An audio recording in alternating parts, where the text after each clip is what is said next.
بالله من الشيطان الرجيم بسم الله الرحمن الرحيم رب اشرح لي صدري ويسر لي أمري واحلل عقدة من لساني يفقهوا قولي اللهم لا سهل إلا ما جعلته سهلا وأنت تجعل الحزن سهلا إذا شئت يا معلم آدم علمنا ويا مفهم سليمان فهمنا اللهم أخلصنا بوجهك الكريم اللهم أخلصنا بوجهك الكريم اللهم أخلصنا بوجهك الكريم اللهم بارك لنا في أوقاتنا اللهم زد فزد اللهم زد فزد اللهم زد فزد آمین۔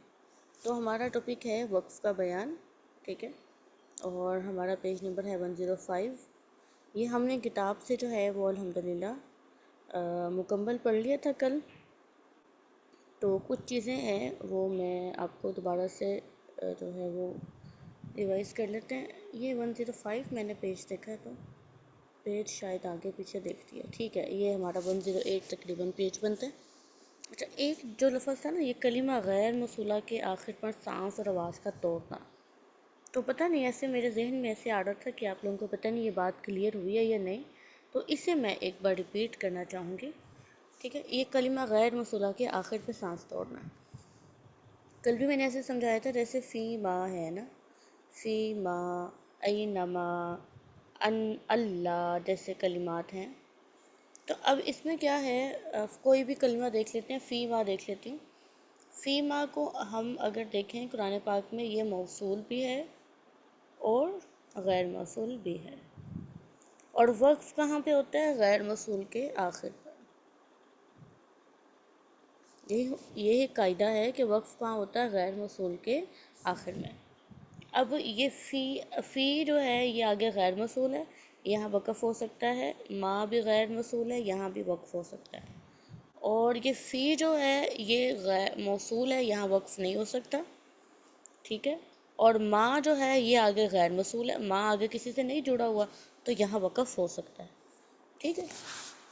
چلو اسی طرح اور مثالیں دیکھ لیں، اینما ایک یہ ہے، اور ایک اینا ما یہ ہے، اور اس میں کیا ہے، اینا یہاں پہ آگے جڑا نہیں ہوا، وقف ہو سکتا ہے، ما نہیں جڑا ہوا، وقف ہو سکتا ہے، یہ والا ما آگے نہیں جڑا ہوا، وقف ہو سکتا ہے، لیکن یہ اینا جو ہے آگے جڑا ہوا، یہاں وقف نہیں ہو سکتا۔ اسی طرح وہ اللہ، اللہ، اللہ میں بھی یہ ایک یہ اللہ ہے اور ایک یہ اللہ ہے۔ اب ان جو ہے آگے نہیں جڑا ہوا، یہاں وقف ہو سکتا ہے، لا نہیں جڑا ہوا، وقف ہو سکتا ہے، یہ والا لا آگے نہیں جڑا ہوا، وقف ہو سکتا ہے، لیکن جو ہمارا یہ ال ہے یہ آپس میں آگے جڑا ہوا، یہاں وقف نہیں ہو سکتا۔ تو بس یہ چیز جو تھی تھوڑی وضاحت والی مزید لگ رہی تھی، تو اسے بھی میں نے کلیئر کر دیا۔ چلیں، سب کو سمجھ آ گئی ہے؟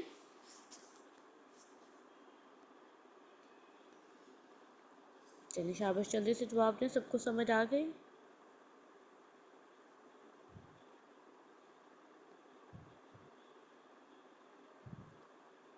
جی جی ٹھیک ہے، چلیں، بارک اللہ فیکم ونفع اللہ بکم، ٹھیک ہے۔ اچھا، اب یہ ہے کہ علم تجوید میں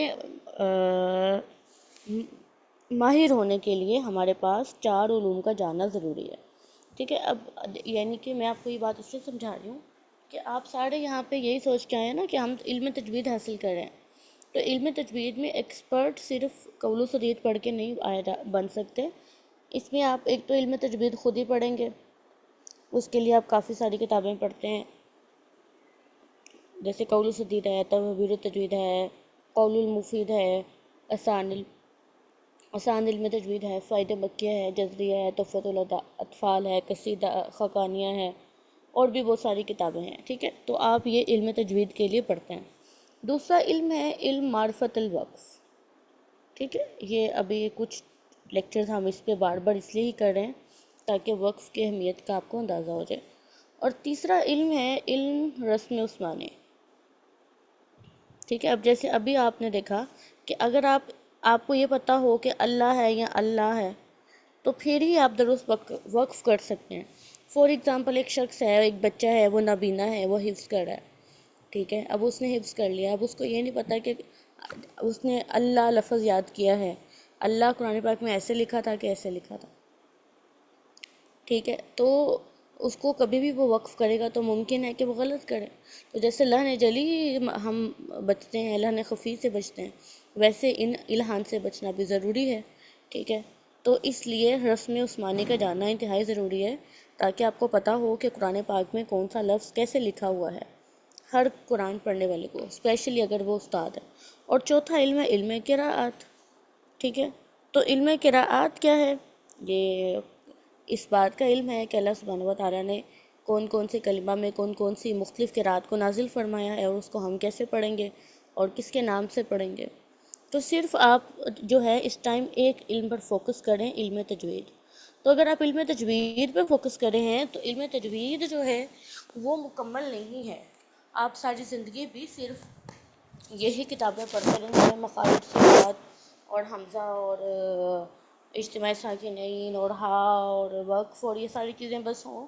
آپ اسپیشلی باقی علوم کو نہ پڑھیں، معرفت الوقوف نہ پڑھیں، علم رسم عثمانی نہ پڑھیں، علم قراءت نہ پڑھیں، تو آپ کا علم تجوید جو ہے وہ پورا نہیں ہوگا، ٹھیک ہے. تو اس کورس کے بعد آپ نے ٹارگٹ رکھنا ہے کہیں وقف کا کورس ہو، رسم کا کورس ہو، قراءت کا کورس ہو، تو اس کو ضرور سیکھیں.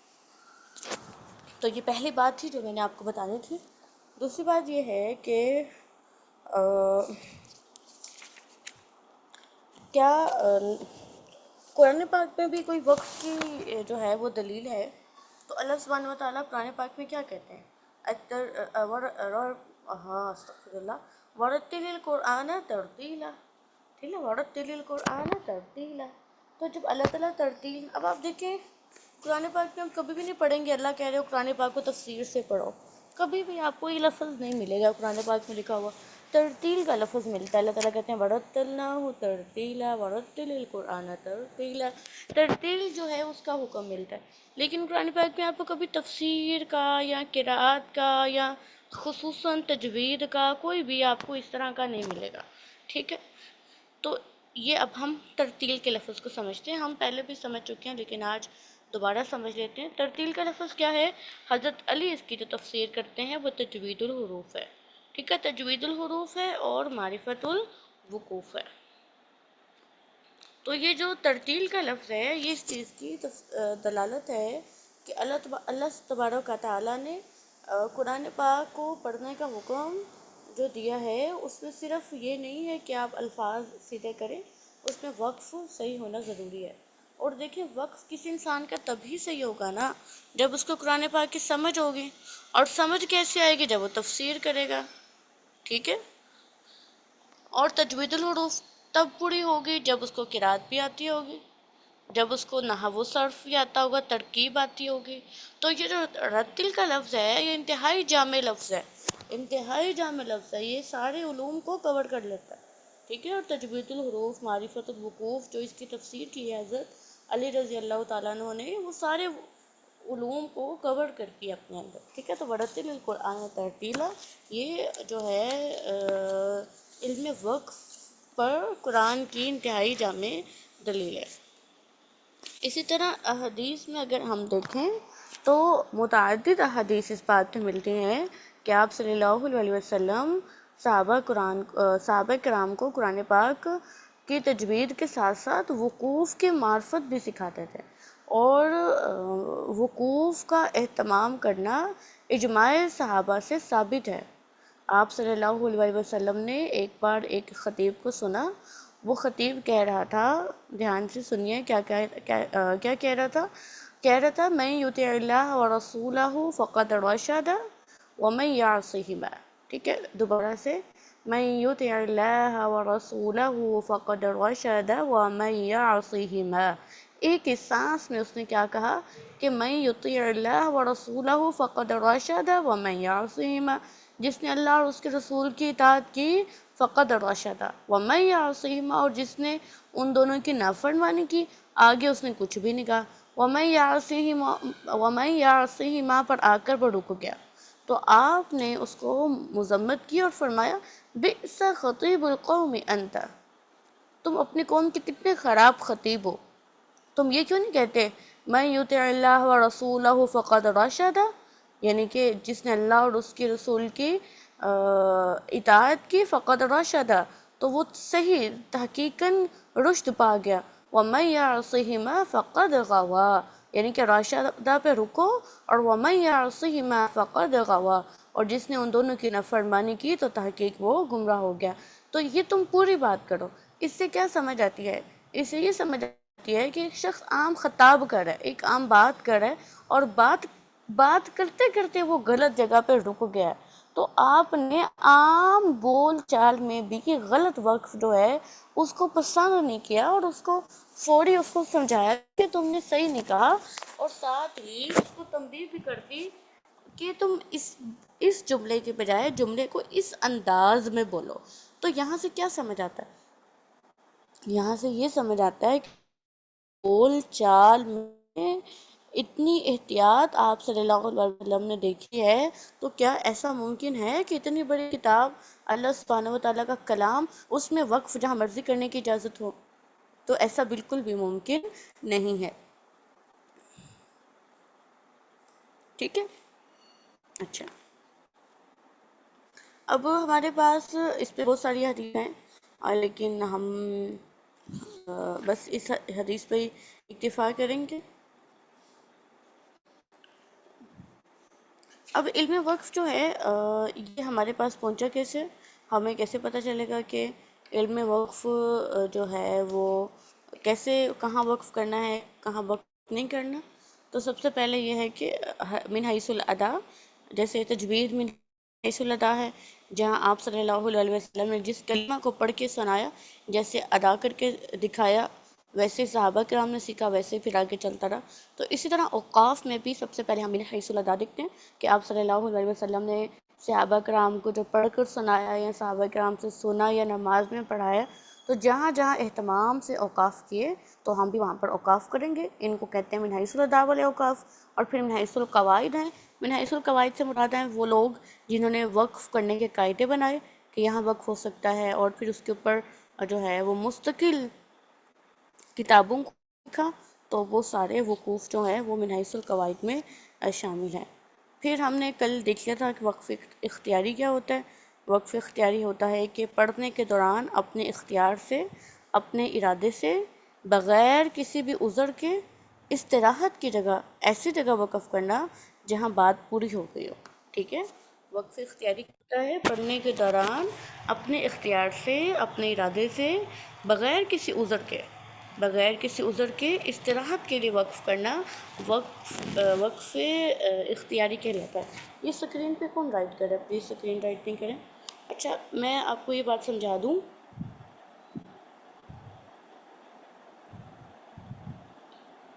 یہ بات آپ کو میں سمجھا دوں کہ وقف کا جو مقصد ہے وہ استراحت حاصل کرنا ہوتا ہے، ریسٹ کرنا. ٹھیک ہے. تو کچھ بچے کیا کرتے ہیں، وہ ان کو شوق ہوتا ہے کہ وہ لمبے سانس سے پڑھیں، تو وہ کیا کرتے ہیں کہ دو دو تین تین آیتیں اکٹھی پڑھے ہوتے ہیں، یا اگر کوئی لمبی آیت ہے تو دو دو تین تین لائنیں اکٹھی پڑھے ہوتے ہیں. اب جب تک ایک لائن پڑھتے ہیں تب تک تو وہ استراحت سے، سکون سے پڑھے ہوتے ہیں. جیسے دوسری آیت پہ پہنچتے ہیں تو سانس اکھڑنے لگ جاتا ہے. جیسے تیسری لائن پہ پہنچتے ہیں تو سانس تو اکھڑتا ہے، سانس جسم بھی کانپنے لگ جاتا ہے. لیکن بچوں کو شوق ہوتا ہے کہ ہم نے یہاں تک سانس کو لے کے جانا ہی جانا ہے. تو قرآن پاک کو کوشش کرنا چاہیے کہ ایسے تکلف سے نہ پڑھیں، جہاں تک استراحت ہو، جہاں تک سانس جائے وہاں تک پڑھیں، اور بے شک وہ تھوڑا ہو لیکن اس کو سمجھ کے پڑھیں. ٹھیک ہے. لمبے سانس کا ترتیل سے کوئی بھی تعلق نہیں ہے، الا یہ کہ معنی جو ہے وہ پورا کرنا ہو، لیکن اس میں بھی یہ کوشش کریں کہ کانپے نہیں.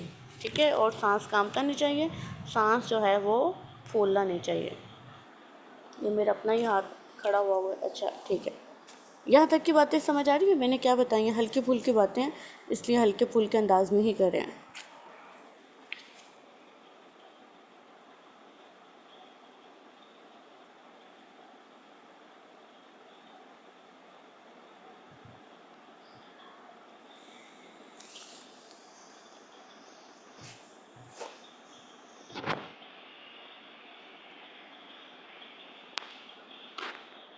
ٹھیک ہے، چلیے پھر آگے چلتے ہیں۔ کل بھی میں نے سمجھایا تھا آپ کو کہ وقف اختیاری جو ہے اس کی 3 قسمیں ہوتی ہیں، وقف تام، وقف کافی اور وقف حسن۔ ٹھیک ہے، وقف تام، وقف کافی، وقف حسن وقف اختیاری کی ضمن میں آتا ہے۔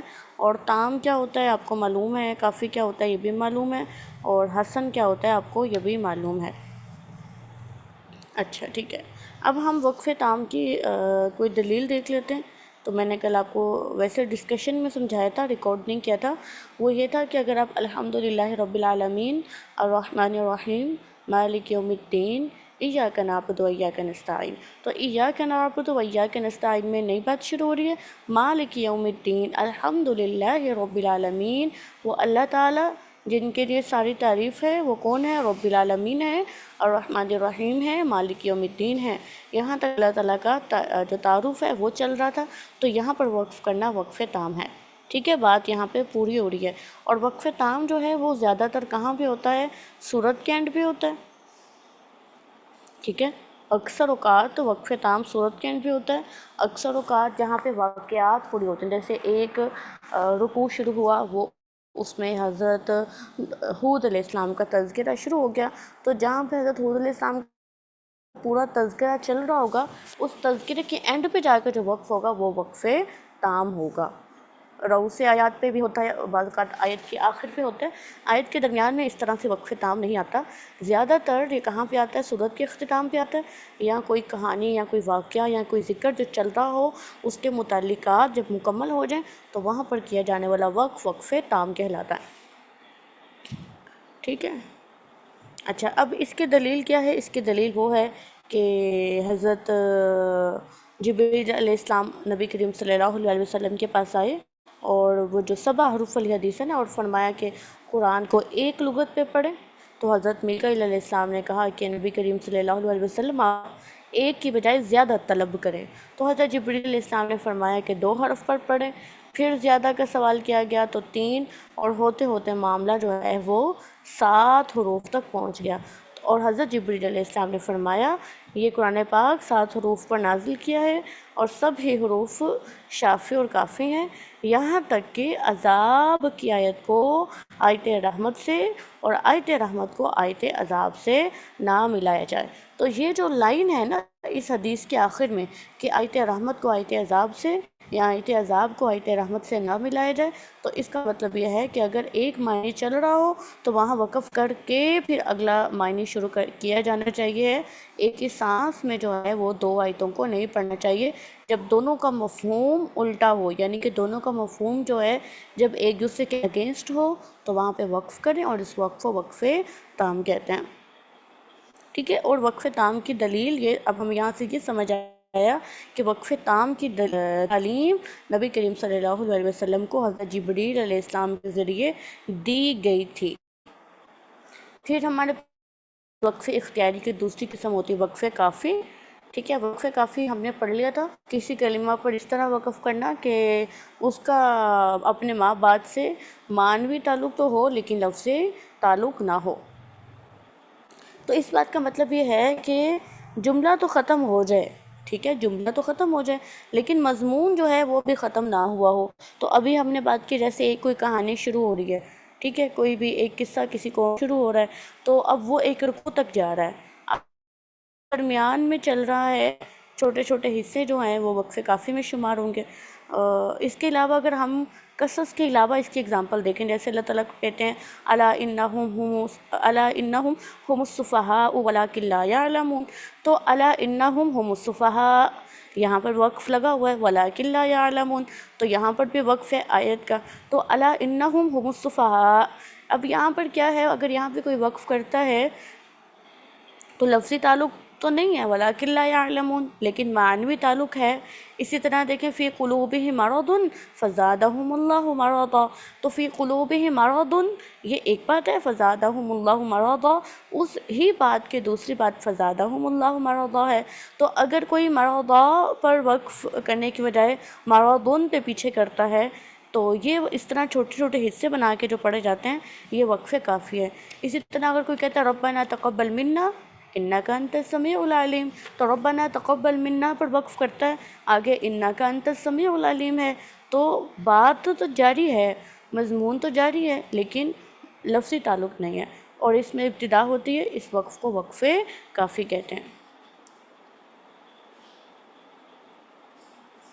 اور اس کی حدیث ہے کہ حضرت عبداللہ بن مسعود رضی اللہ تعالیٰ عنہ سے آپ صلی اللہ علیہ وآلہ وسلم نے فرمایا کہ آپ مجھے قرآن سنائیں۔ تو ابن مسعود بڑے حیران ہوئے اور کہا کہ میں قرآن سناؤں؟ تو آپ صلی اللہ علیہ، جب کہ آپ پر جو ہے قرآن نازل فرمایا گیا، تو آپ صلی اللہ علیہ وسلم نے فرمایا میں چاہتا ہوں کہ کسی اور سے قرآن سنو۔ تو پھر ابن مسعود رضی اللہ تعالیٰ عنہ کہتے ہیں کہ میں نے سورہ نساء کے آغاز سے پڑھنا شروع کیا، اور جب میں فَكَيْفَ إِذَا جِئْنَا والی آیت پر پہنچا تو آپ نے جو ہے مجھے وہاں پر آنکھ سے رکنے کا اشارہ کیا، تو میں نے دیکھا تو آپ صلی اللہ علیہ وسلم کی آنکھوں سے جو ہے وہ آنسو جاری تھے۔ تو یہاں پر پتہ چلتا ہے کہ ابھی بات تو جاری تھی نا، آگے آیت آنی تھی کہ پھر نبی کریم صلی اللہ علیہ وسلم کو سب لوگوں پر جو ہے وہ گواہ بنا کر لایا جائے گا۔ تو ابھی وہ بات تو جاری تھی، لیکن جہاں پر آپ صلی اللہ علیہ وسلم نے یہ فَكَيْفَ إِذَا جِئْنَا والی آیت آخر تک سنی تو وہیں پر روک دیا۔ تو اس سے معلوم ہوا کہ وقف کافی کرنا درست ہے، ٹھیک ہے، وقف کافی کی یہ دلیل ہے۔ اچھا، اس کے بعد ہمارے پاس وقف اختیاری کی تیسری قسم ہے وقف حسن۔ اب یہاں پر نا آپ یہ بات سمجھیں کہ جو لوگ وقف نہیں کرتے ہیں، کچھ بچے وقف کرتے ہی نہیں ہیں، آپ سننا شروع کریں ماشاءاللہ ماشاءاللہ، خصوصاً جن کے پارے جو ہیں وہ زیادہ پکے ہوتے ہیں، وہ بچے تو وقف کرتے ہی نہیں ہیں، بھاگم بھاگ جو ہے وہ جا ہی جاتے ہیں، ٹھیک ہے۔ تو اب اس میں کیا ہے کہ بچوں کو یہ چیز سکھانی چاہیے کہ بیٹا یہاں وقف ہے، ورنہ یہ ممکن ہے کہ with the passage of time وہ رأس آیت جو ہے، آیت کہاں پہ ہونی ہے، وقف کہاں پہ ہونا ہے، معنی کیا ہے، وہ ان چیزوں کو ہی بھول بھلا جائیں، بالکل اگنور کرتے ہیں۔ تو یہ تھوڑا سا اس چیز کا اہتمام ضروری ہے۔ پھر ہمارے پاس وقف حسن ہے۔ وقف حسن اس طرح ہوتا ہے کہ ماں بعد سے لفظی تعلق بھی ہو اور معنوی تعلق بھی ہو، ٹھیک ہے۔ اور وقف حسن کی دلیل جو ہے وہ ہے حضرت سلمہ رضی اللہ تعالیٰ عنہ، المؤمنین حضرت سلمہ رضی اللہ تعالیٰ عنہ کی حدیث ہے۔ وہ فرماتی ہیں کہ نبی کریم صلی اللہ علیہ وسلم تلاوت میں ایک ایک آیت پر وقف کرتے، چنانچہ آپ صلی اللہ علیہ وسلم بسم اللہ الرحمن الرحیم پڑھتے، پھر ٹھہر جاتے، پھر الرحمن الرحیم پڑھتے، پھر ٹھہر جاتے۔ ابھی دیکھیں نا، بسم اللہ الرحمن الرحیم، الحمدللہ رب العالمین، الرحمن الرحیم۔ اب دیکھیں الحمدللہ رب العالمین الرحمن الرحیم، آگے لفظی تعلق بنتا ہے نا، لفظی تعلق بھی ہے، اور رب العالمین وہ اللہ تعالیٰ جو تعریف والے ہیں، جن کے لیے ساری تعریف ہے، وہ کون ہے؟ وہ رب العالمین ہے، وہ الرحمن الرحیم ہے، تو معنوی تعلق بھی بنتا ہے۔ اب لفظی تعلق بھی ہے اور معنوی تعلق بھی ہے، لیکن آپ صلی اللہ علیہ وسلم پھر بھی رک جاتے، تو یہ دلیل جو ہے یہ وقف حسن کی ہے۔ اور آپ کو معلوم ہے وقف حسن اگر آیت کے آخر پر ہو تو پھر ابتدا ہوتی ہے، اعادہ نہیں ہوتا، اور اگر درمیان میں ہو تو پھر اعادہ ہوتا ہے، وقف نہیں ہوتا۔ اچھا جی، یہ آپ کی طرف سے سوال تھے نا کہ اگزامپلس کا سوال تھا، تو یہ اب ہم نے دیکھ لیا ہے۔ اچھا، اس کے بعد یہ ہے کہ اب یہاں پر آیت کی بات آگئی حضرت سلمہ رضی اللہ تعالیٰ عنہ کی حدیث میں کہ آپ صلی اللہ علیہ وسلم ہر آیت کے آخر پہ رکتے ہیں۔ تو اس سوال ہے کہ کیا ہر آیت کے آخر پہ رکنا چاہیے؟ ٹھیک ہے، تو اس میں جو ہے دو باتیں ہیں۔ پہلی بات یہ ہے کہ جب تک قرآن پاک نازل ہو رہا تھا، مطلب ساتھ ساتھ ابھی اتنا شعور نہیں تھا یا اتنا علم نہیں تھا یا علم پکا نہیں تھا، تو تب تک جو ہے آپ صلی اللہ علیہ وسلم رأس آیت کے آخر کا انتہائی اہتمام سے اہتمام فرماتے اور ہر آیت کے آخر پر رکتے، تاکہ صحابہ کرام کو پتہ چل جائے کہ یہاں پر آیت ہے، ٹھیک ہے۔ اب یہاں دیکھیں کہ آیت ہے، آیت ہے، اور آیت کا آیت ہونا یہ توقیفی ہے، یہ اللہ سبحانہ و تعالیٰ کی طرف سے نازل کرتا ہے، ٹھیک ہے۔ آیت کا آیت ہونا یہ اللہ سبحانہ و تعالیٰ کی طرف سے نازل کردہ چیز ہے، یہ توقیفی ہے۔ اب بعض اوقات معنی جاری ہوتا ہے لیکن وہاں پہ آیت ہوتی ہے، اور بعض اوقات معنی پورا ہو گیا ہوتا ہے تو اس میں مطلب اگر ہونا تو ایسے چاہیے کہ آیت ہو، لیکن ہوتی نہیں ہے، تو یہ رأس آیت اللہ سبحانہ و تعالیٰ کی طرف سے ہے۔ تو آپ صلی اللہ علیہ وسلم شروع میں انتہائی اہتمام سے، جیسے حضرت ام سلمہ رضی اللہ تعالیٰ عنہ کی حدیث سے پتہ چلتا ہے کہ انتہائی اہتمام سے آپ صلی اللہ علیہ وسلم ہر آیت کے آخر پر رکا کرتے، تاکہ جو صحابہ کرام ہیں وہ اچھے سے جان لیں کہ کہاں پر آیت ہے اور کہاں پر آیت نہیں ہے۔ لیکن جب مقامات آیات کے مقامات یا رأس آیت صحابہ کرام کو سمجھ آ گئے اور وہ یاد ہو گئے، تو پھر آپ صلی اللہ علیہ وسلم اکثر اوقات معنی کے لحاظ سے بھی آیت کے درمیان میں بھی وقف کر لیتے اور کبھی آیت کو ملا کر بھی آگے لے جاتے، تو پھر یہ بھی معمول پایا جاتا ہے۔ تو یہاں سے پتہ چلتا ہے کہ ہر آیت کے آخر پہ وقف کیا بھی جا سکتا ہے، کہ کرنا چاہیے ہے، لیکن اگر کوئی ملانا چاہے آیت کو اور اس کو معنی کا پورا شعور ہو تو وہ پھر اس لحاظ سے معنی کے لحاظ سے آگے ملا کر بھی پڑھ سکتا ہے۔ یہ ہمارا ہو گیا وقف اختیاری۔ وقف اختیاری میں ہم نے تام بھی پڑھ لیا، حسن بھی پڑھ لیا، کافی بھی پڑھ لیا۔ پھر وقف اضطراری تھا۔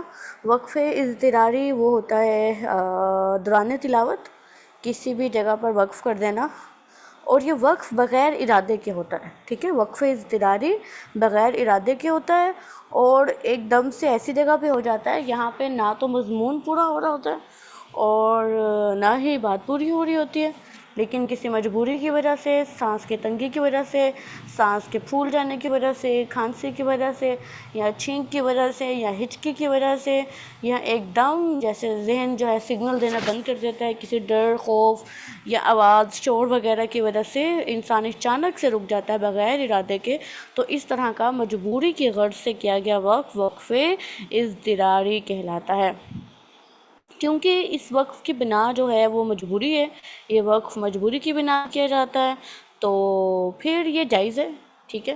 وقف اضطراری جائز ہے کیونکہ اس کی وجہ مجبوری ہے، اور آپ کو پتہ ہے مجبوری میں تو نعوذ باللہ تعالیٰ یہ بھی کہا گیا ہے نا کہ حرام بھی کھایا جا سکتا ہے، لیکن جو ہے وہ سرکشی کا یا حد زیادہ جو ہے پیٹ بھر کے نہ کھائیں، تو مجبوری ہے، تو مجبوری میں جو ہے وقف اضطراری کی اجازت ہے، لیکن یہ نہ ہو کہ اپنی حالت کو رکھنا ہی اضطراری، یعنی کہ میں نے یہ بات 4-5-6 دفعہ شاید دہرا دیا کہ سانس ہی نہ لینا کہ بس شوق سے ہی جو ہے وہ آگے تک جانا، ایسے نہیں کرنا چاہیے۔ سانس کی مشق کرنی چاہیے، صبح اٹھ کے لمبے سانس لے کر تھوڑا سا پڑھ کے تھوڑے حصے پر، لیکن ہمیشہ ہی 2-4-6 سال بعد بھی آپ ایسا ہی قرآن پڑھیں کہ آپ کو سانس جو ہے وہ بس ایسے ہی چل والا ہو، تو ایسا نہیں کرنا چاہیے، سانس کا جو ہے وہ اپنا حال درست رکھنا چاہیے۔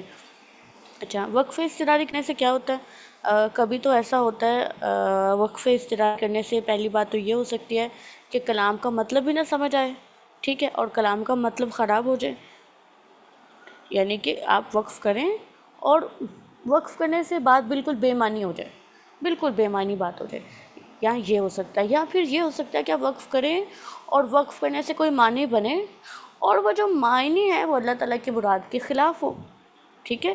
ایک تو یہ بات ہو سکتی ہے کہ معنی ہی نہ بنے، دوسری بات یہ ہو سکتی ہے کہ معنی بن جائے اور وہ معنی بنے جو اللہ کی مراد کے خلاف ہے۔ اب خلاف جو ہے وہ اچھا بھی بن سکتا ہے اور غلط سکتے، جیسے دیکھیں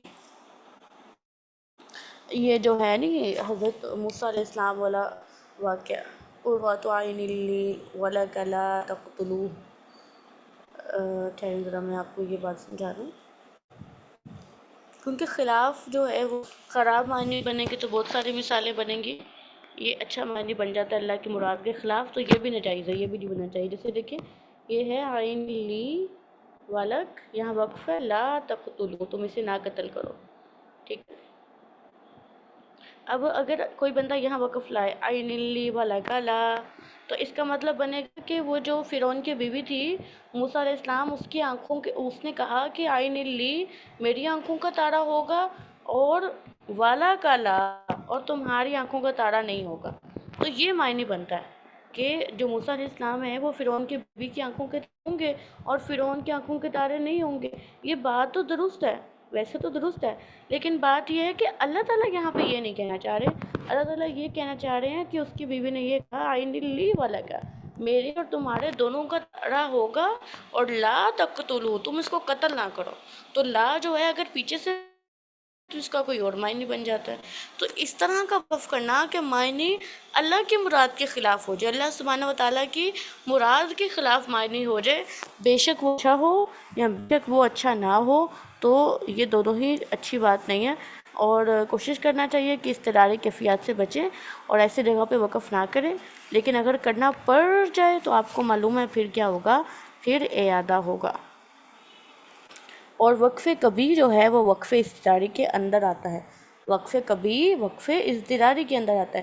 کیوں؟ کیونکہ اختیاراً تو کوئی شخص وقف کبھی کرنے سے رہا نہ.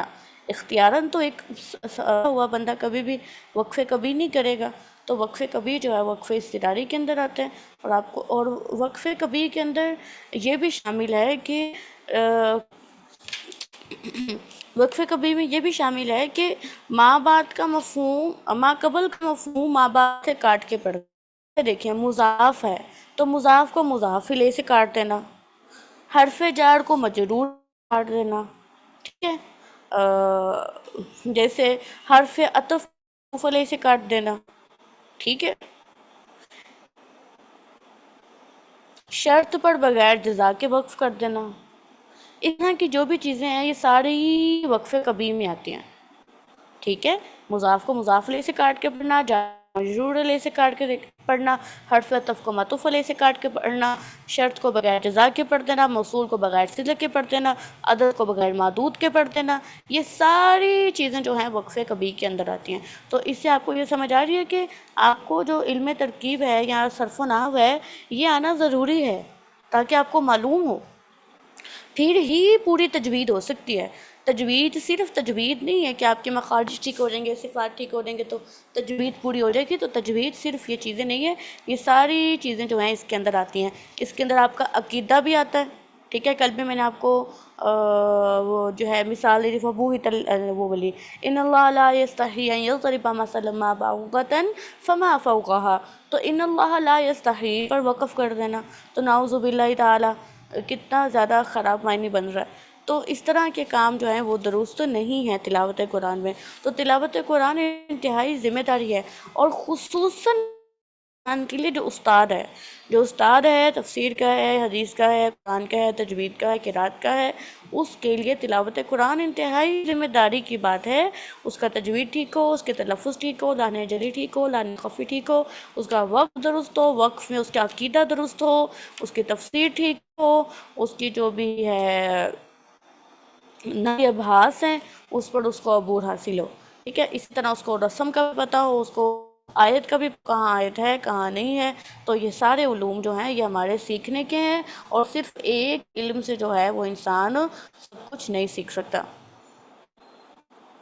اس کے بعد جو ہے انتظاری بھی وقف انتظاری ہوتا ہے. ایک وقف انتظاری کو بھی وقف اضطراری کے اندر کاؤنٹ کرتے ہیں، کیونکہ وقف انتظاری میں یہ ہوتا ہے کہ بار بار آیت پڑھنے سے نا انسان کے اندر اتنی ہمت نہیں ہوتی.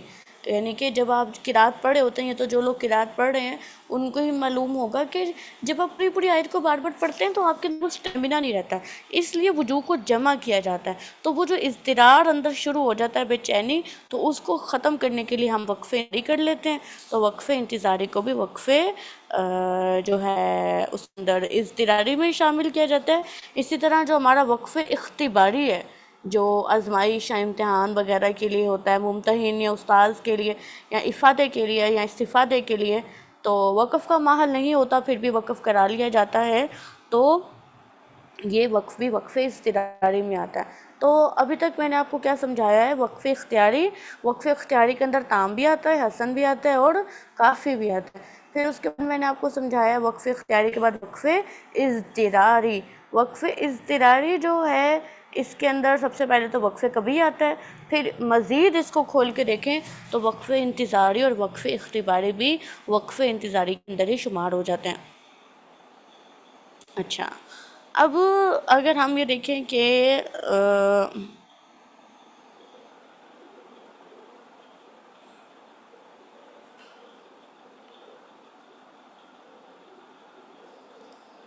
اب وقف کی جو اہمیت ہے یا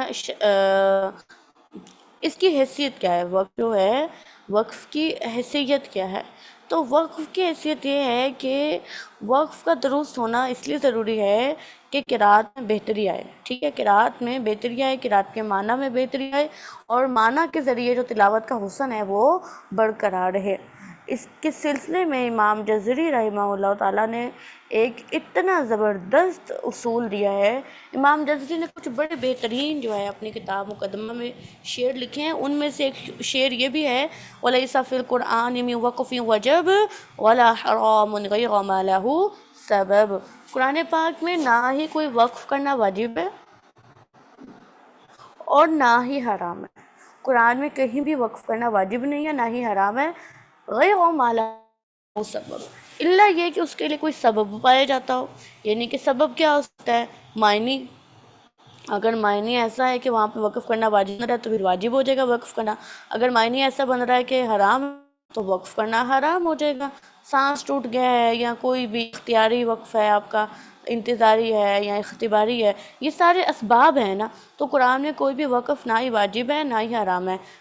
صرف کیا ہے مسئلہ سبب کا ہے، جو سبب بنے گا اس کے مطابق یہ ڈیسائیڈ ہو جائے گا وقف واجب ہے یا حرام ہے۔ خود سے کہیں پہ بھی ہم یہ نہیں کہہ سکتے کہ وقف واجب ہے یا حرام ہے۔ اب جو بندہ عربی نہیں جانتا، اس کو معنی سے آگاہی نہیں ہے، وہ وقف کے لیے کیا کرے؟ ٹھیک ہے، تو اس کو یہ کوشش کرنی چاہیے کہ جو علامہ سجاوندی رحمہ اللہ تعالیٰ نے اوقاف قرآن پاک میں لگا دیے ہیں ان کی پابندی کر لے، تو امید ہے کہ وہ زیادہ بچ جائے گا کہ زیادہ غلطی نہ ہو۔ اب علامہ سجاوندی نے کون کون سی علامتیں قائم کی ہیں؟ میم، ٹھیک ہے، چھوٹی سی میم لکھی ہوتی ہے، یہ وقف لازم جو ہے اس کی نشانی ہے۔ قرآن پاک میں 82 یا 85 میم جو ہے وہ آتی ہے، اور یہ میم ایسے موقع پر آتی ہے جہاں پر اگر ہم وصل کریں سننے والے کو معنی بدلنے کا وہم ہو سکتا ہے، اس لیے چاہیے کہ یہاں پر آپ وقف کر لیں اور وقف کرنے کے بعد آگے سے ابتدا کر لیں۔ میم کے بعد جو ہے ہمارے پاس طا آتی ہے۔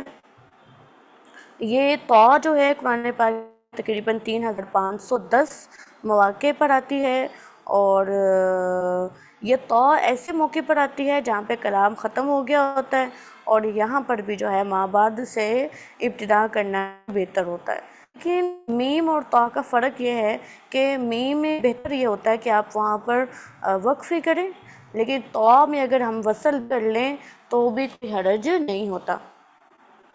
اس کے بعد جیم ہے، جیم جو ہے وقف جائز علامت ہوتی ہے، یہ پورے قرآن پاک میں 1578 مقامات پر آئی ہے، ٹھیک ہے، اور یہ ایسی جگہ پر ہے جہاں وقف کرنا صحیح ہوتا ہے اور وصل کرنا بھی صحیح ہوتا ہے، تو اگر یہاں وقف کر لیں تو پھر ابتدا ہوگی، ٹھیک ہے، تو نہیں معنی وہ مطلب وقت کم ہوتا ہے اور باتیں کافی ساری ہو جاتی ہیں۔ اچھا جی، یہ میں نے کل اندر سے نا کچھ چیزیں پوچھ لینی ہیں آپ سے۔ جیم کے بعد جو ہے ہمارے پاس زا ہے، یہ جو ہے قرآن پاک 191 مقام پر ہے۔ یہ وقف ایسے مواقع پر آتا ہے جہاں وقف کرنا صحیح ہوتا ہے اور وصل کرنا بھی صحیح ہوتا ہے۔ جیم کی طرح ہی زا میں وقف کرنا بھی بہتر ہے اور وصل کرنا بھی بہتر ہے، لیکن زا میں فرق یہ ہے کہ وصل کرنا زیادہ بہتر ہوتا ہے، وصل کرنا اولا ہوتا ہے، ٹھیک ہے۔ اگر کوئی یہاں پر وقف کر لے تو پھر ابتدا ہی ہوگی، ٹھیک ہے۔ اس کے بعد ہے صاد، صاد جو ہے یہ قرآن پاک میں تقریباً 83 مقامات پر آیا ہے، یہاں پر مجبوری کی حالت میں وقف ہو سکتا ہے، اور اگر وقف مجبوری میں ہو گیا تو پھر اعادہ نہیں ہوگا، ابتدا ہی ہوگی، صحیح ہے۔ پھر اس کے بعد لا ہے، لام الف لا، لا کا مطلب یہ ہے کہ اگر یہاں پر آپ نے وقف کیا ہے تو پھر آپ ابتدا کے بجائے اعادہ کر لیں، ٹھیک ہے، اگر وقف ہو گیا لا پر تو ابتدا کی بجائے اعادہ کر لیں۔ پھر ہمارے پاس ایک گول آیت کا نشان آتا ہے، ٹھیک ہے،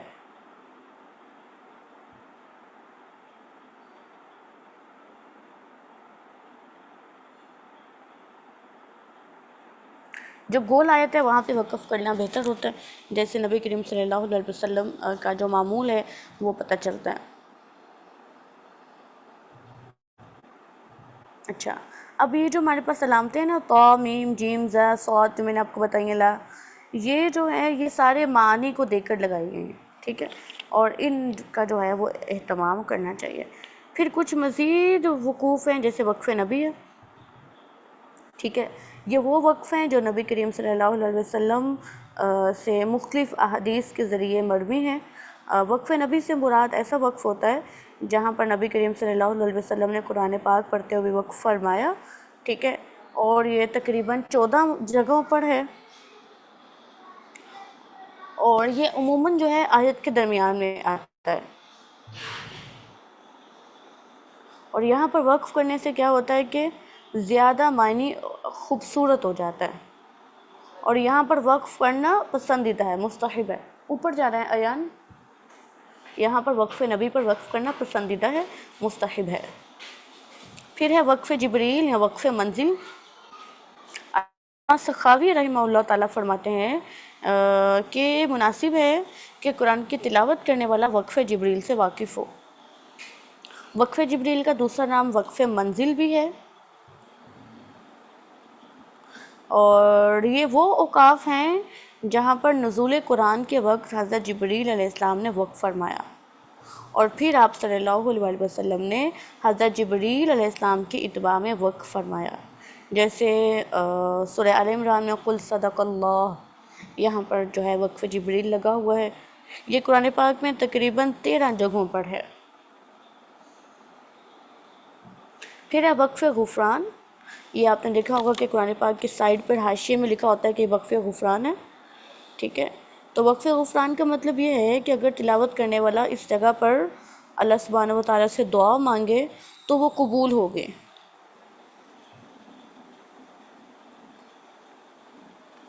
ٹھیک ہے۔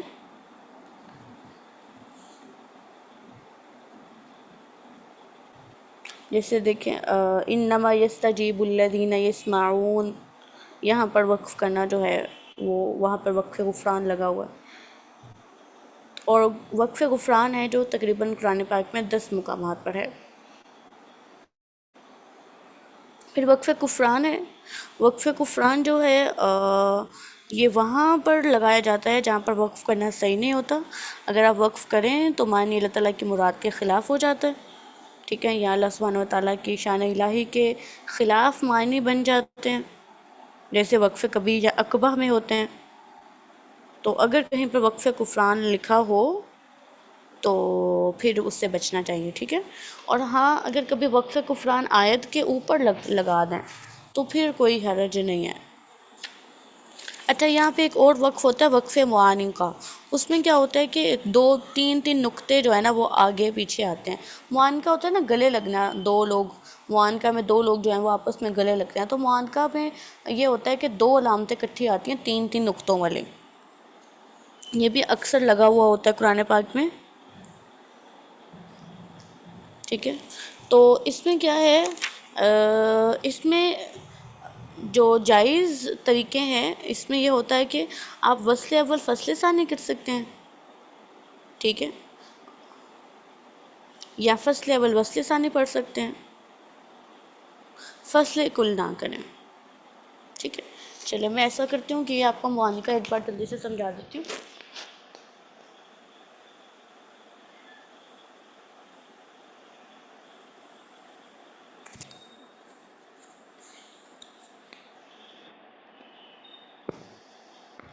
اب معانقہ کیا ہے، ایک نقطے یہ آ گئے، ایک نقطے یہ آ گئے، ٹھیک ہے۔ اب یہاں پہ کیا ہے کہ ایک پورشن یہ بن گیا، ایک یہ 1 2 3 پورشن بن جاتے ہیں، ٹھیک ہے۔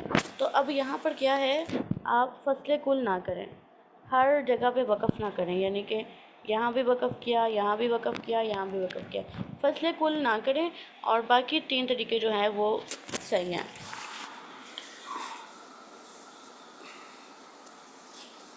اس کو وقف مراقبہ بھی کہا جاتا ہے، اور کہیں کہیں پہ جو ہے یہ میم عین ما کر کے بھی لکھا جاتا ہے۔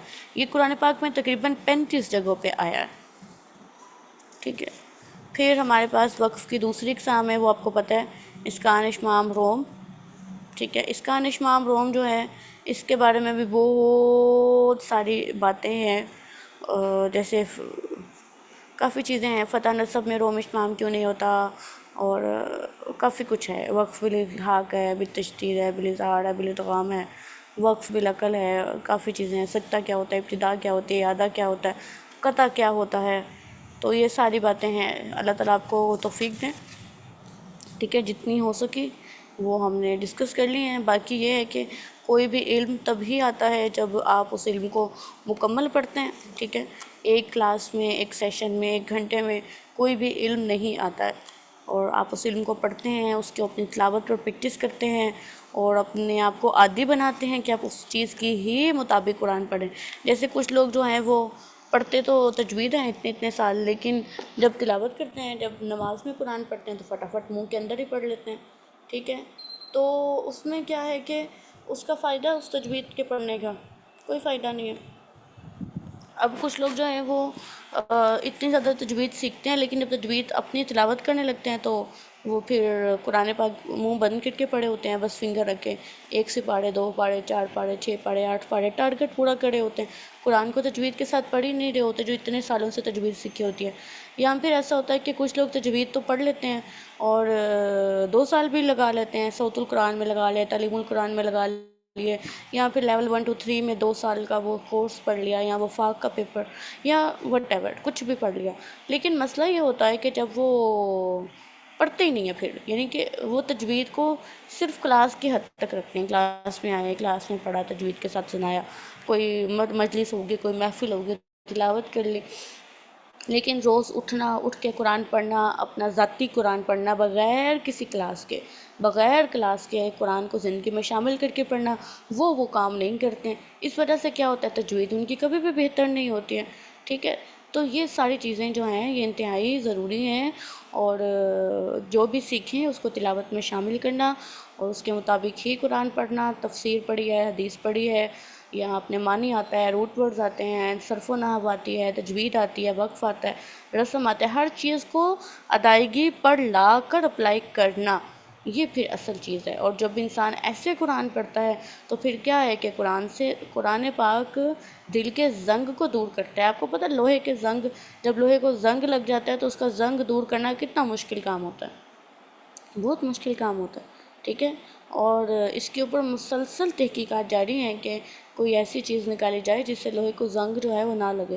لوہے کو جیسے موئسچر لگتی ہے، جیسے اس کی آکسیڈیشن سٹارٹ ہوتی ہے، اس کو زنگ لگنا شروع ہو جاتا ہے، تو اس کا زنگ دھونا بڑا مشکل کام ہوتا ہے، اور اسی طرح دل کو بھی زنگ لگتا ہے، لیکن دل کے زنگ کا علاج ہے وہ قرآن ہے، ٹھیک ہے، قرآن دلوں کے زنگوں کو، دلوں کی تکلیفوں کو، دلوں کی بیماریوں کو، حسد کو، بغض کو، اور جو بھی نفرت ہے، جو بھی کدورت ہے، جو بھی دل میں سختی ہے، جو بھی دل کے اندر ہے، جو بھی دل کے اندر ہے، جو بھی دل کے اندر ہے، اس کو صاف کر دیتا ہے، ٹھیک ہے، تو اس لیے، اور وہ ہمارے نہیں کرتا، اس کی وجہ یہ ہے کہ ہم قرآن کو پڑھتے ہی نہیں، اس طرح نہیں پڑھتے ہیں جس طرح پڑھنا چاہیے۔ تو سارے علوم کو آپ سیکھیں، اور ضرور سیکھیں، اور جو ہے اس چیز میں شدت پسندی کا جو ہے وہ رویہ نہ رکھیں، کیونکہ میں نے اس چیز کو بہت زیادہ دیکھا ہے کہ اسٹوڈنٹس جو ہیں اس چیز پر بڑے شدت پسند ہیں کہ ہم نے صرف ایک ہی علم حاصل کرنا ہے، جیسے ہی ان کو تجوید کے بعد قرات سکھائی جاتی ہے یا